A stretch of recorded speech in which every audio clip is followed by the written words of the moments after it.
El juez intentará recuperar los mensajes borrados de García Ortiz a través de la compañía telefónica. Esperemos que lo consiga, porque de esa manera se comprobará si el fiscal general del Estado efectivamente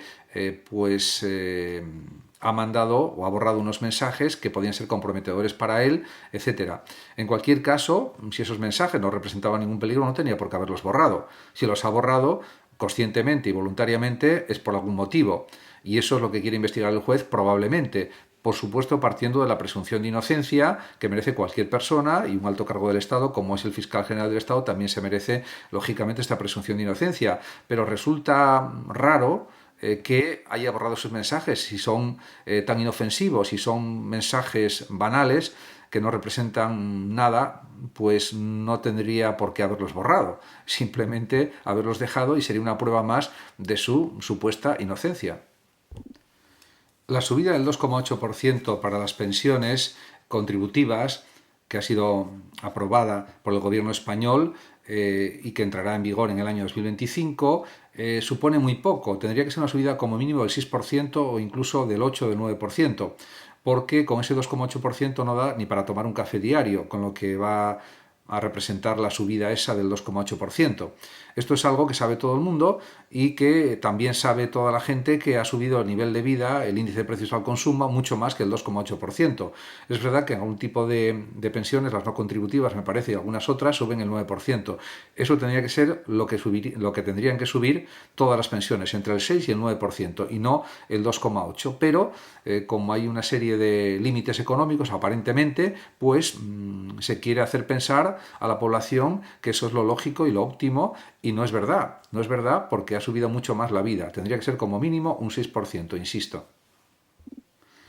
Explicar algo buscando información no es contar la vida, y algunas personas confunden explicar las cosas con contar la vida, y no es así de ninguna manera. Y esto pasa en algunos organismos públicos también, que hay que hablar con muchísimo cuidado porque la gente en el momento que se explica algo ya pueden responder que se está contando la vida y que a él no le interesa eso, lógicamente, en efecto, pero es que explicar las cosas no es contar la vida, es explicar problemas que pueden haber surgido o informaciones que no se conocen con profundidad, y eso simplemente es explicar cuestiones, temas que no tienen nada que ver con contar la vida. Pues hay gente que confunde las cosas, incluso empleados públicos, y que lanzan ese tipo de planteamientos a la otra persona sin ningún motivo, sin ninguna razón. Por lo tanto, hay que saber razonar y argumentar cuando se está en una oficina pública y también cuando se está en cualquier otro lugar, porque eso es algo exigible y es algo que tiene que ser de esa forma, como es lógico por otra parte, y hay que respetar.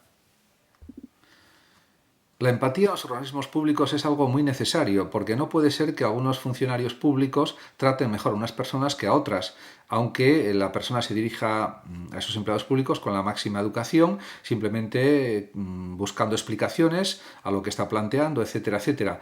No se puede tratar de forma desigual a la gente que va a preguntar información. Debe tratarse por igual a todo el mundo y darle la máxima información posible y con la misma amabilidad para todos.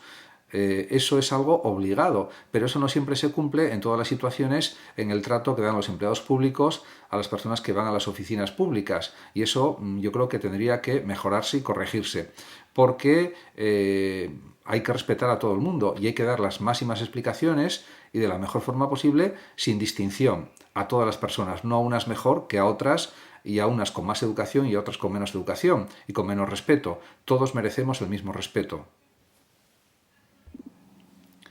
El respeto de los empleados públicos a las personas a las que atienden es algo esencial.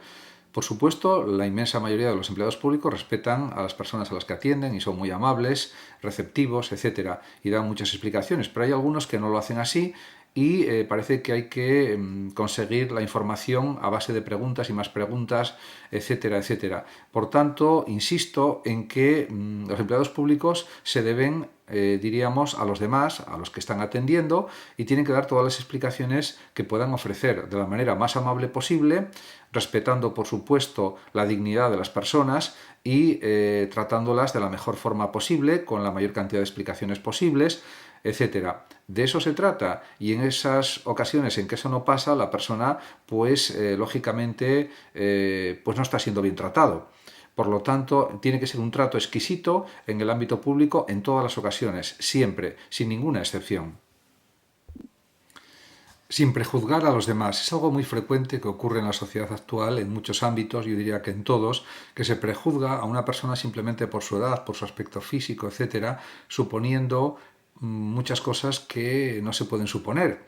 Y en ese sentido lo que hay que hacer es respetar a todas las personas, tener una gran amabilidad con todo el mundo, y de eso se trata. Y esto lo digo fundamentalmente en relación con empleados públicos, organismos públicos, que en algunas ocasiones algunos empleados públicos no respetan suficientemente a las personas y consideran que ellos son superiores a la gente que va a preguntar. Y esto no puede ser de ninguna manera.